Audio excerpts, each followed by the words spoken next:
Deus te abençoe, meu irmão. Amém.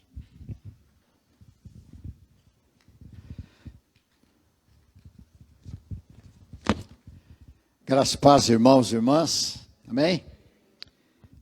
É uma alegria poder estar aqui ministrando nesse primeiro culto de aniversário, mas também uma grande responsabilidade.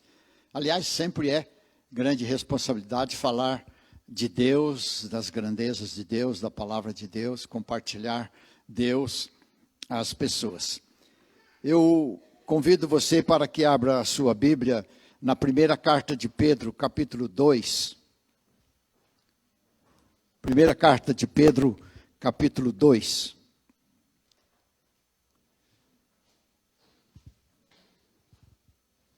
Nós vamos ler os versos 9 e 12. Vamos ler 9, depois ir lá para o 12. Vós, porém, sois raça eleita, sacerdócio real, nação santa, povo de propriedade exclusiva de Deus, a fim de proclamardes as virtudes daquele que vos chamou das trevas para a sua maravilhosa luz. Verso 12. Mantendo exemplar o vosso procedimento no meio dos gentios, para que naquilo que falam contra vós outros, como de malfeitores, observando-os em vossas boas obras, glorifiquem a Deus no dia da visitação.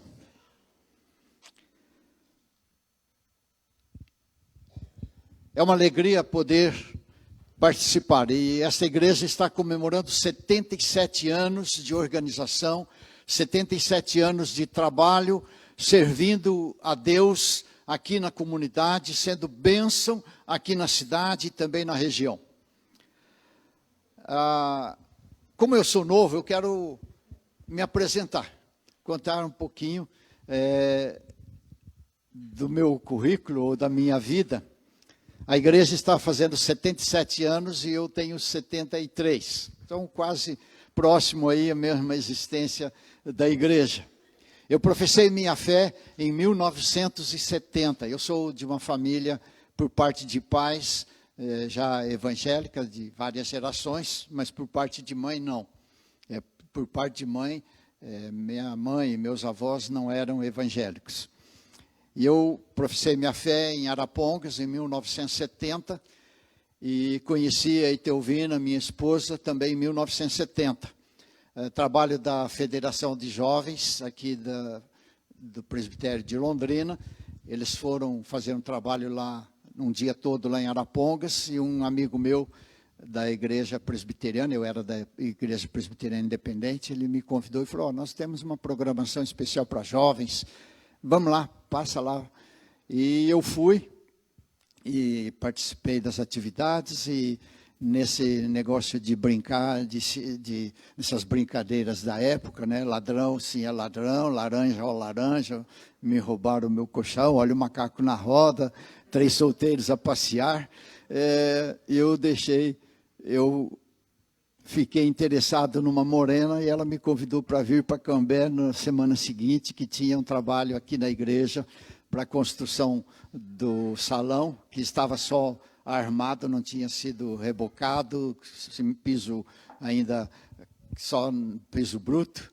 E eu vim para participar de uma festa aí de frutas e salada de frutas, não sei nem o nome da festa. E aí acabei namorando a menina daqui e levei essa menina embora por 2 anos. Nós casamos nessa igreja. E por 2 anos nós fomos morar em Itapeva. Fomos morar para lá, que eu era funcionário do Banco do Estado de São Paulo. E fomos para Itapeva, não tínhamos ninguém por lá. Mas passamos 2 anos lá. Foi um ano de bênçãos, um ano de aprendizado, um ano de chorar também, longe da família. Especialmente ela, longe da mãe, longe da família. Nunca tinha saído de casa. Mas foi em 1972 que eu comecei a servir Jesus. Eu professei minha fé em 70 e fiquei participando no banco das atividades, mas em 72 eu fui convidado para dar aula para crianças, para uma sala de meninos. Para vocês terem uma ideia, em 1972, a igreja de Itapeva, Igreja Presbiteriana de Itapeva, tinha 400 alunos na escola dominical. Então, tinha muitas salas, e cada 1 ano, 2 anos, é classe. Então, aquela escadinha me chamaram para trabalhar com as crianças. Então, está fazendo 50 anos que eu comecei a servir o Senhor com os meus dons e talentos, com os talentos que o Senhor me deu. Foi Deus que me deu. E eu estou contando essas coisas, vou contar mais alguns casos, para que o nome do Senhor seja glorificado, seja exaltado, como nós cantamos nas nossas canções. A Ele toda a glória, toda a honra, todo louvor, toda a adoração. Aqui está uma pessoa, um homem fraco, que depende de Deus, e na fraqueza Deus tem me usado. Nós retornamos para Cambé em janeiro de 1974, e para esta igreja, e eu fui eleito diácono em 1975. 75 já me elegeram diácono, e no final do ano me elegeram tesoureiro da igreja. Então eu mexo com as finanças da igreja, que eu sou tesoureiro novamente, um pouquinho tempo, desde 1975. Para vocês verem, estou aprendendo ainda. De vez em quando ainda cometo algumas gafes aí que tem que ser corrigida, não com desfalque, não com desvio, nada, mas na parte administrativa, tá? Graças a Deus, Deus tem colocado no meu coração fidelidade, compromisso para com o reino, para com a igreja. Fui eleito presbítero em 1981, a igreja me elegeu presbítero. E eu fiz a Faculdade Teológica Antônio de Godoy Sobrinho, em Londrina, enquanto trabalhava no banco, e eu fui ordenado ao Sagrado Ministério em janeiro de 1994. Portanto, eu sou e estou pastor há 28 anos, ministrando a palavra de Deus, servindo a Deus. Eu gostaria de passar, como nós vamos ter a escola com dados, tem alguns dados que o Zé Júlio vai trazer, outras situações serão trazidas, mas eu gostaria de contar algumas questões pessoais e algumas questões que envolveram a igreja, serviço, ministério da igreja. Então eu vou contar a partir dessa minha estada de 74 aqui, como Deus usou pessoas da igreja para abençoar vidas. A igreja, ela não tinha ponto de pregação. Também não tínhamos pastor efetivo. Até, para vocês terem uma ideia, em 1986, nós tivemos o primeiro pastor com tempo integral morando aqui. A igreja foi organizada em 1945, e só em 1986 é que ela teve um pastor com tempo integral morando em Cambé. Nós trouxemos aqui o reverendo Lauril Krauchun, da região de Presidente Prudente. Ele foi o primeiro pastor residente em Cambé com tempo integral. Mas antes dele, um pouco, a igreja decidiu comprar um terreno e abrir um ponto de pregação no Jardim Tupi. 1976, 77, por aí. Um tempo que o Jardim Tupi era terrível, era o bairro mais violento da cidade, não era asfaltado, muito barro, e o saudoso presbítero Alcides Campana me procurou, falou, vamos adquirir, tem uma propriedade à venda, logo no início do Jardim Tupi. Eu conversei com ele, falei, mas nós não temos dinheiro, a igreja não está preparada. Ele falou, vamos comprar esse terreno. É um meio lote, meio terreno. Ele está oferecendo por um preço muito legal, abaixo do preço. E nós procuramos, ele procurou o pai da Rosicler, tomou emprestado um dinheiro e nós compramos esse terreno e começamos a realizar ali um trabalho num ponto de pregação. Trabalhamos muitos anos atendendo especialmente crianças. Para vocês terem uma ideia, as crianças chegavam sem noção nenhuma de higiene. Nós instalamos uma pia fora, levamos sabonete, toalha, as crianças, não com preconceito, mas as crianças assim, bastante carentes, sujas, vinham com o nariz escorrendo, e a gente tinha que lavar as mãos, limpar o nariz delas, e levar lanche para elas, também brincar com elas. Brinquei de pular corda, de peteca, de corrida, uma série de brinquedos de crianças que a gente realizava naquela época, que hoje a gente nem faz mais, quase extinguiu essas brincadeiras gostosas que tínhamos. Realizamos esse trabalho ali, por longos anos. O presbítero Alcides trabalhou lá, eu e minha esposa, a Meire Celi, trabalhou, a Neuza de Andrade Stutz trabalhou, Joel da Silva e mais algumas outras pessoas que eu não me lembro no momento. Me perdoem se alguém está presente, eu omiti o seu nome, mas pessoas que trabalharam lá, serviram ao Senhor também ali no Jardim Tupi. Lembro que um culto de evangelização aqui atrás do Harmonia, e nessa época, quem pregava nesses cultos? Pessoas da igreja, presbíteros, diáconos e pessoas sem titulação, sem cargos, pessoas comuns, e ministravam a palavra de Deus. E Deus fazia a obra. Glória a Deus, porque Ele é que realizava a obra, e usava pessoas comuns como todos nós. Nós fomos realizar um culto de evangelização, não tinha energia, puxaram um cabo de energia de uma casa, passou, amarrou numa árvore, colocou uma lâmpada e realizamos um culto ali, realizamos esse culto ao ar livre. Ministramos a palavra, não sei se foi eu, alguém ministrou a palavra foi ministrada, e nesse culto houve uma oração específica por libertação. E foi orado para que Deus libertasse as pessoas que estavam presas no tabagismo, eram escravas do tabagismo.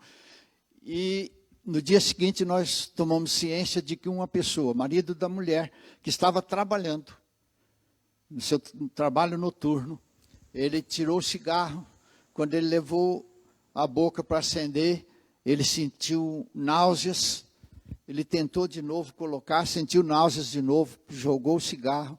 E a partir daquela noite ele nunca mais fumou. Ele nem sabia do que tinha acontecido na casa dele, no culto lá. Mas Deus agindo à distância, usando a sua igreja para fazer a obra dele, para trazer libertação e abençoar vidas.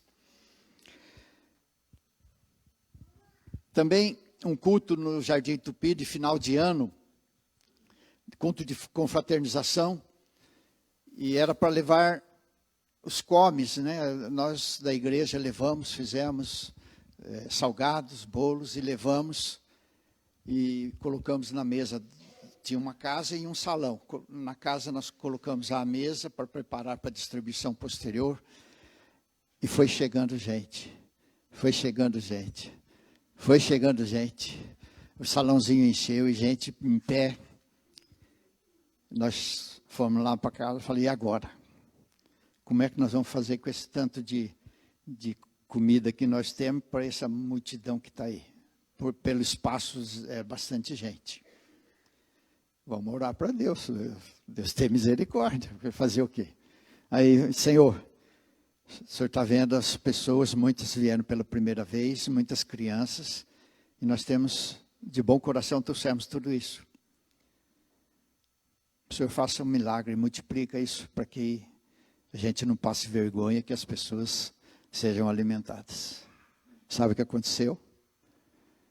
Foi servindo, as pessoas foram pegando, passaram servindo e sobrou. Deus multiplicou de uma certa maneira, não sei explicar, não sei dizer como, mas as pessoas pegavam e comiam com gosto, e ainda sobejou daquilo que a gente tinha levado. Glória a Deus. Deus é bom, Deus é maravilhoso. Isso para contar um pouco do que a igreja tem feito durante esses anos, esses 77 anos que a igreja existe aqui em Cambé. Uma tarde foi solicitado que fôssemos atender uma mulher que estava passando mal. Aí fomos, 3 pessoas, fomos lá no Santo Amaro atender essa mulher. E chegamos lá, vimos que ela estava possuída por um espírito maligno.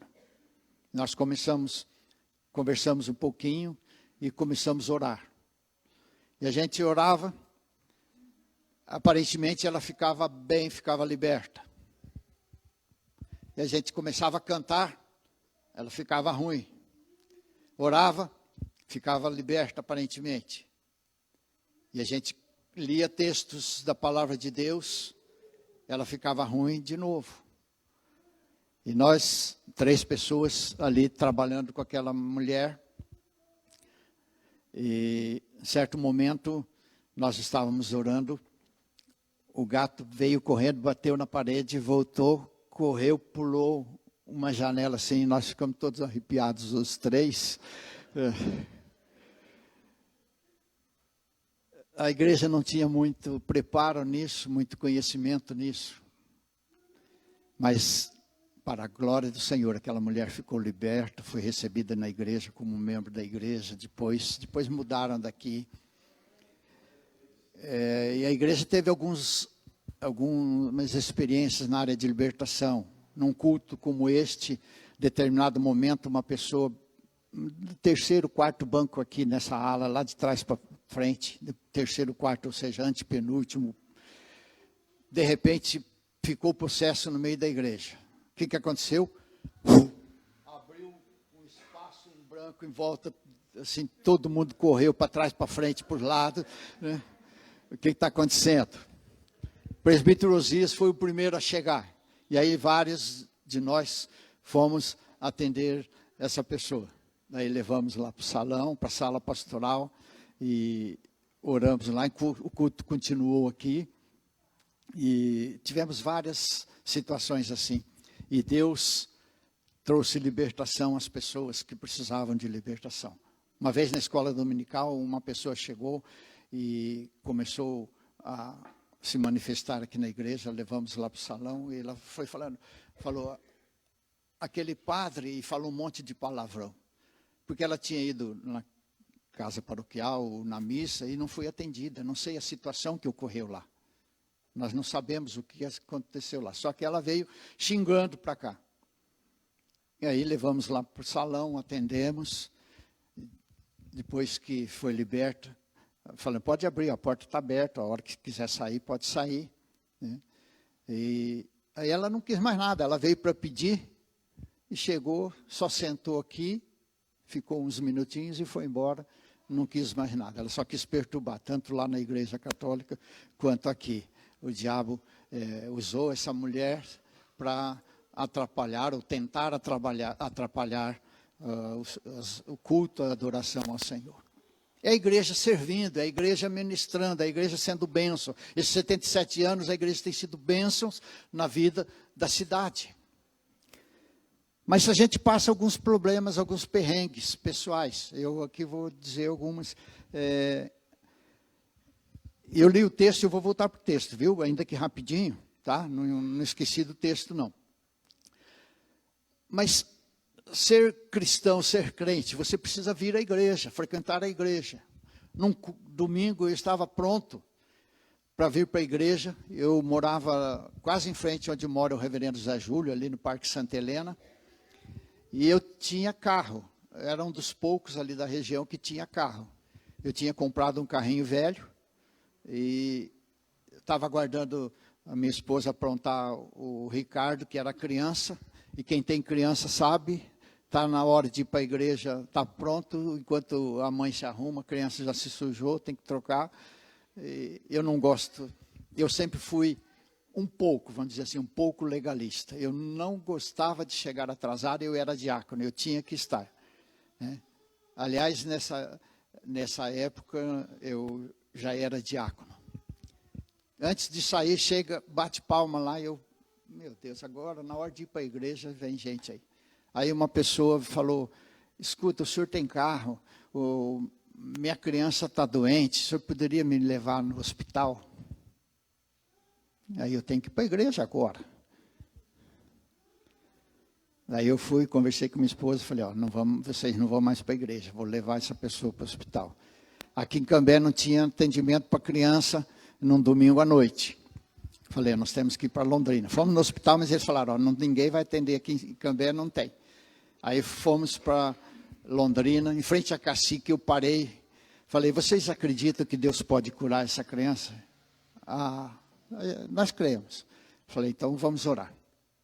Orei para que Deus curasse aquela criança, mas para que Deus abrisse portas para que fosse atendido no hospital, para que o médico desse a palavra. Aí foi atendido no hospital infantil, chegou lá, atenderam rápido, voltamos. 2 dias depois, encontrei com ele na rua, falei, ei, teu filho, como é que está? Está bem, está lá brincando no quintal, lá correndo por lá. Falei, graças a Deus. Então, vocês que têm criança pequena, maridos, tenham paciência, viu? Porque muitas vezes a esposa está se arrumando, tem que voltar a cuidar de criança, e você está aí querendo ir para a igreja, mas servir a Deus, às vezes, é deixar de vir o culto para atender o próximo que está necessitado, tá? Você deixar de vir um culto por uma justa causa, não vai ser pecado para você não. Aliás, é isso que Deus quer, que você seja bênção na vida das crianças.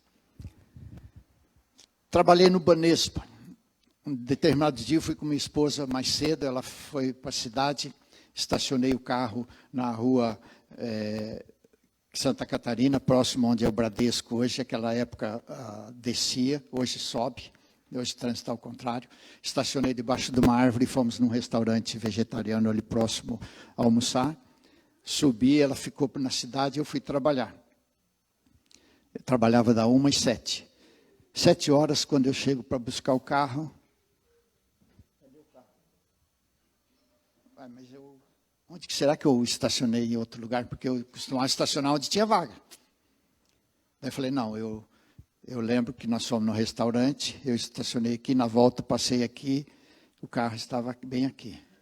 Não tinham levado o meu carro. Aí, o que eu faço? Voltei para o banco. Fiz uma oração para Deus tomar as providências.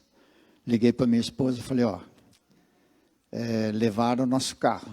Não fala para os meninos não, que eles vão ficar preocupados. Não conta para eles, mas o carro foi levado. Ela orou, falei, ora e sossega, descansa. Aí eu peguei o ônibus, vim para casa, ainda morava lá no Parque Santa Helena.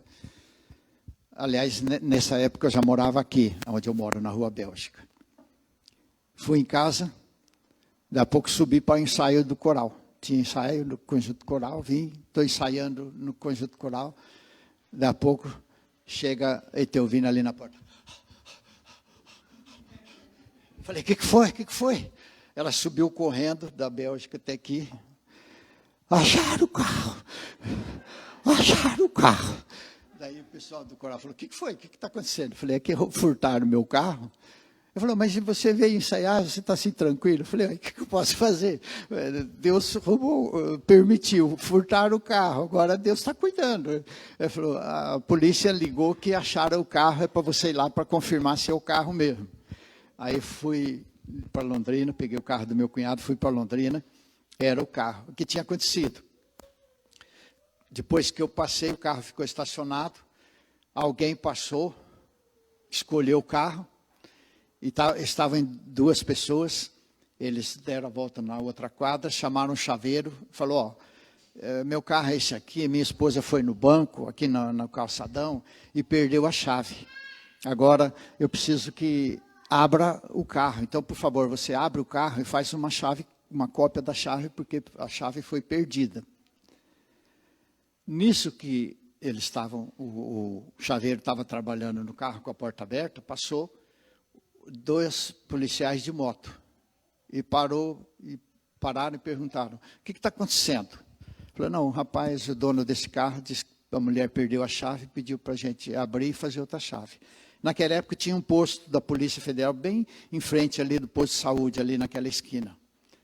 Aí eles falaram, então, quando o dono vier buscar, fala para ele ir lá, levar os documentos do carro para retirar o carro. Antes de você entregar a chave para eles, fala para passar lá. Só que eles deixaram o carro e foram embora. Deu 6 horas, ninguém veio buscar. o chaveiro era na porta do estacionamento, ele foi lá, pegou o carro, deu a volta na quadra e guardou o carro uma quadra da onde tinha sido estacionado. Então eles furtaram, mas não furtaram, porque o carro foi guardado. Deus guardou o carro em outro lugar para mim. Ele era para ter sido levado, mas Deus, pela sua graça e misericórdia, me abençoou e abençoou muitas famílias, porque o meu carro eu uso sempre para servir a Deus, para abençoar as pessoas. Eu nunca tenho carro como meu só, e eu uso para serviço do Senhor. Uma outra feita, eu trabalhava bem na frente, próximo à gerência, e naquela época usava máquina de escrever, isso já no ano 90, por aí. O gerente me deu um cheque para depositar na conta de uma pessoa, de um cliente. Ele anotou no verso o nome da pessoa, falou, deposita para o fulano. Eu estava com um cliente sentado, reformando um cheque especial, eu pus debaixo do pezinho da máquina o cheque e atendi o cliente. 3 dias depois eu vejo uma colega chorando. Falei, o que está acontecendo? O gerente disse que me deu um cheque para depositar. Esse cheque não veio na minha mão, eu não lembro desse cheque. Esse cheque não foi depositado na conta do cliente. Ele quer que eu dou conta desse cheque. Eu falei, foi para mim que ele deu. Ela ficou feliz da vida. Agora eu que estava, o que eu fiz com o cheque? Eu falei, bom, a última vez que eu vi o cheque, eu pus debaixo do pezinho da máquina. Aí eu vim em casa, procurei onde eu costumo guardar as coisas, que eu chego em casa, eu tiro a carteira, agora tem celular, mas não tinha na época, a carteira e mais alguma coisa do bolso, coloco em determinado lugar. Fui lá, procurei em vários lugares, nada. Voltei para o banco, peguei a minha escrivaninha, virei gaveta por gaveta no chão, assim, fui guardando papel por papel na gaveta de novo, nada do cheque. Eu tinha orado, falei, Senhor, faz aparecer esse cheque, eu não sumi com ele. É um valor correspondente a 1 ano de trabalho meu. Imagina você perder o teu salário de 1 ano inteiro. Eu falei, e agora? Falei, dona Alice, o que a senhora fez com o lixo que foi recolhido? Eu levei lá no estacionamento que eles iam pegar ontem à tarde. Aí eu desci lá no estacionamento, 5 sacos de plástico dessa altura assim, empilhado, 3 aqui, 2 por cima. E eu, Senhor, preciso de achar esse cheque. Aí tinha um colega perto, falei, vai estar nesse aqui. Tirei aquele saco, despejei no chão, muito cinza de cigarro, aquele cheiro horrível, principalmente para quem nunca fumou e não fuma. Despejei no chão, fui pegando os papéis, separando. Aí o cheque, sem estar amassado, sem nada, assim, inteirinho. Falei, aqui, Eu falei que eu ia achar aqui. Glória a Deus. Deus é bom, irmãos. Em todo tempo, Deus é bom. Deus cuida da gente, Deus cuida das coisas. Eu estou contando isso, não é para vangloriar. Gente, eu não mereço nada. Isso é para demonstrar o amor de Deus, o cuidado de Deus com o seu povo, com a gente. E nós somos chamados para servir o Senhor. O texto que eu li, agora eu vou pular algumas coisas aqui. Não, vou contar mais uma só. Essa é importante. Eu sei que tem Santa Ceia, mas esse é importante. Nós tínhamos um casal de filhos. E, de repente, minha esposa descobre que está grávida. Aí falei, mais uma gravidez, mais um filho. Foi fazer o exame, não é uma criança, são 2 meninas. Eu falei, meu Deus, como é que eu vou fazer agora? Nós já temos 2, serão 4 crianças. Com esse salário que eu ganho, como é que eu vou sustentar esse povo todo?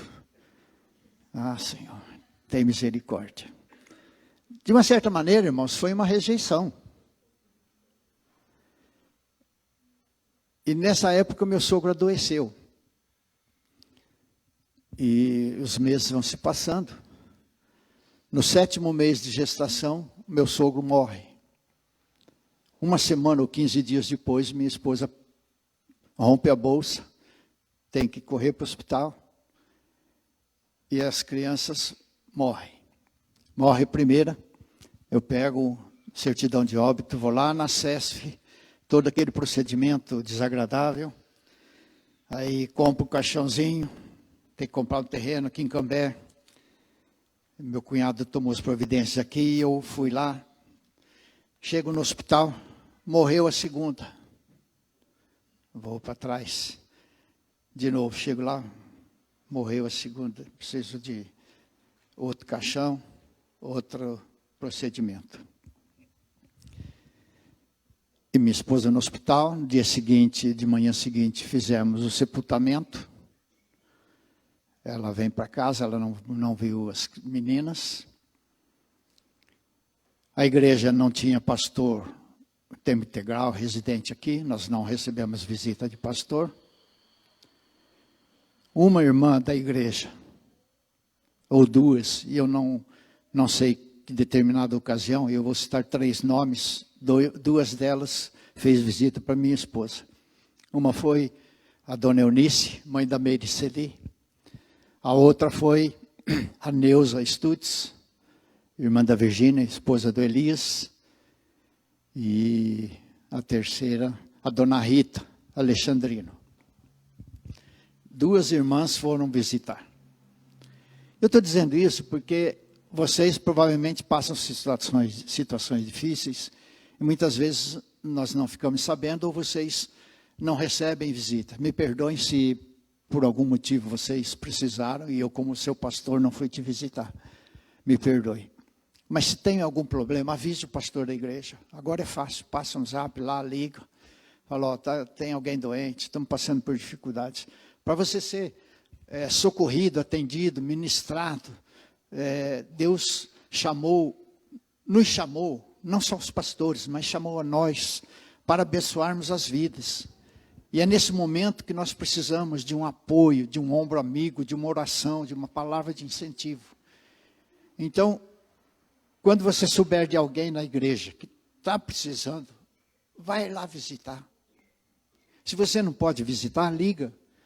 Fala, ó, liguei só para dizer que Deus te ama e eu quero orar por você. E ora.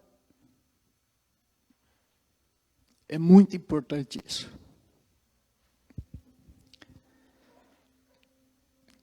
Voltando para o texto.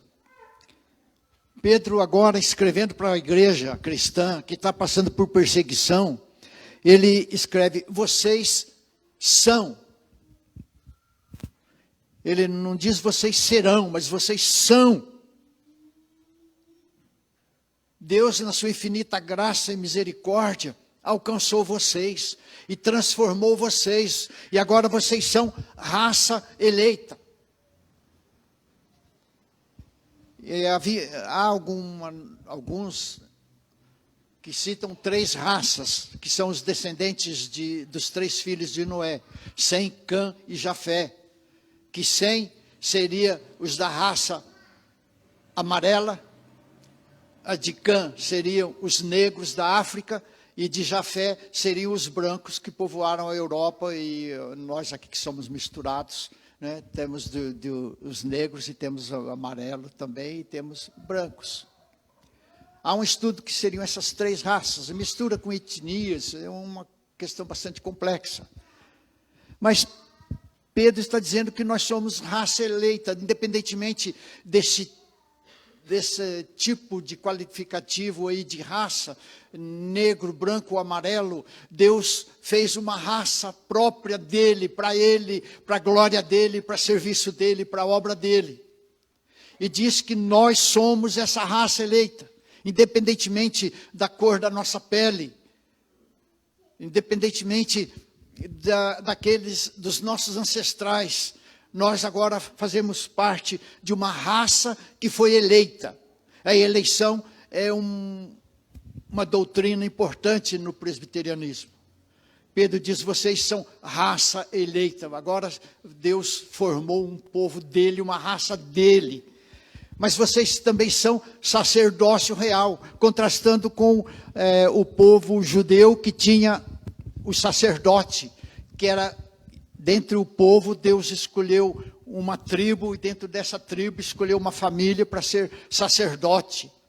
E sacerdote é aquele que ministra Deus para o povo. É o inverso do profeta. Aliás, profeta ministra o povo, ministra Deus para o povo. E sacerdote ministra o povo, leva o povo para Deus. Sacerdote apresenta a Deus, intercede junto de Deus pelo povo.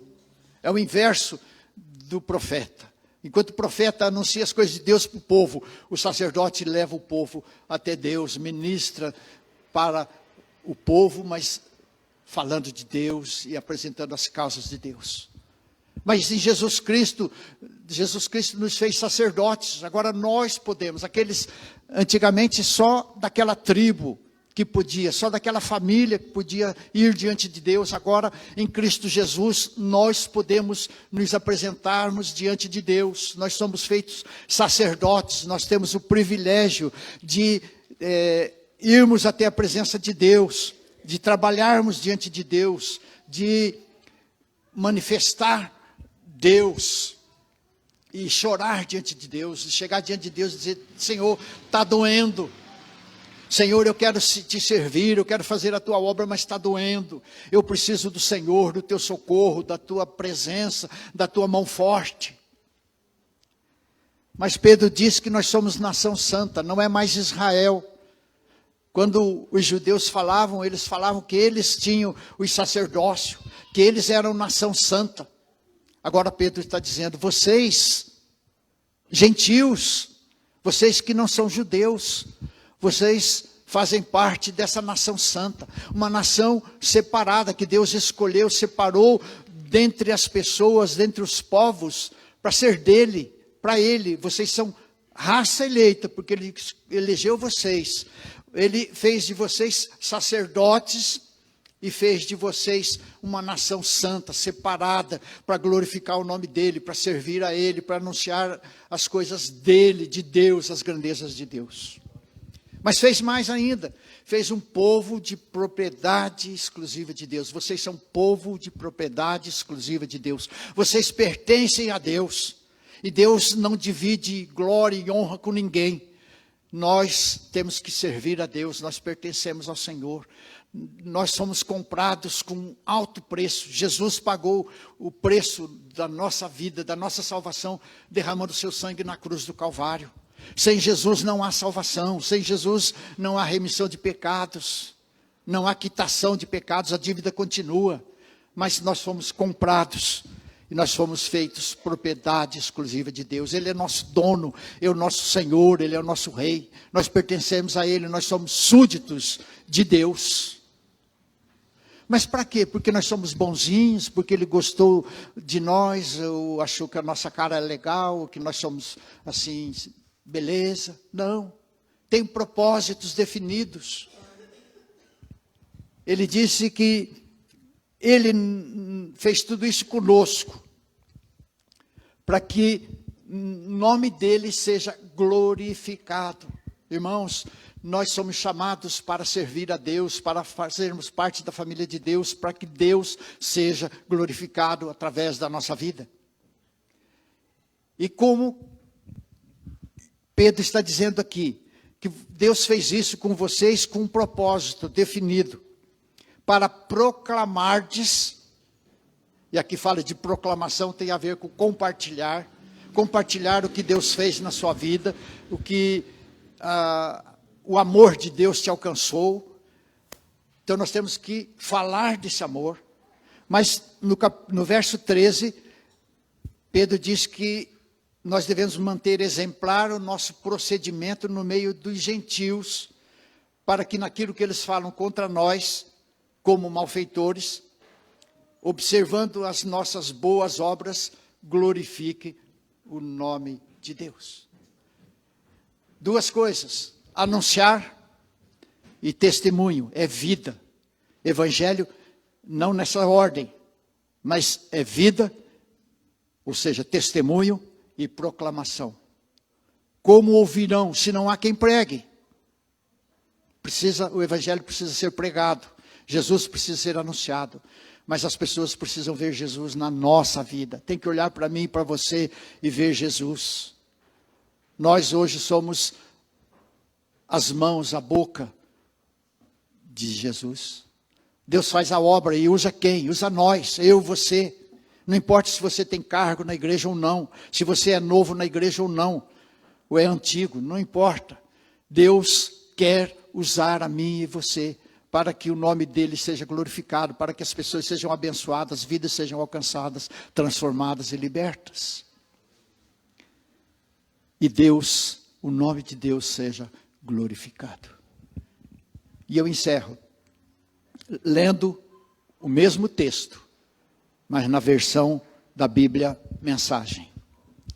A Bíblia Mensagem diz sobre esse texto: mas vocês são escolhidos de Deus, escolhidos para a alta vocação do trabalho sacerdotal e para serem um povo santo.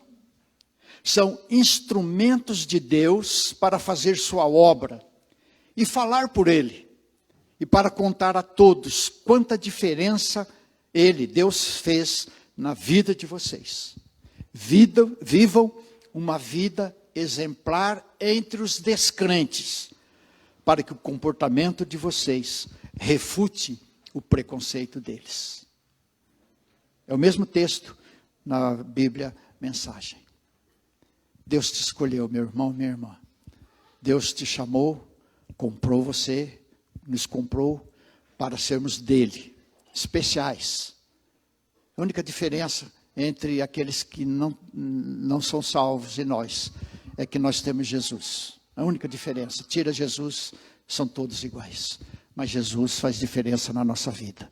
E nós devemos viver para glorificar o nome do nosso Deus, do nosso Senhor. A Ele toda a honra, glória, domínio, poder e majestade. Amém. Aleluia. Aleluia. Pastor Alex.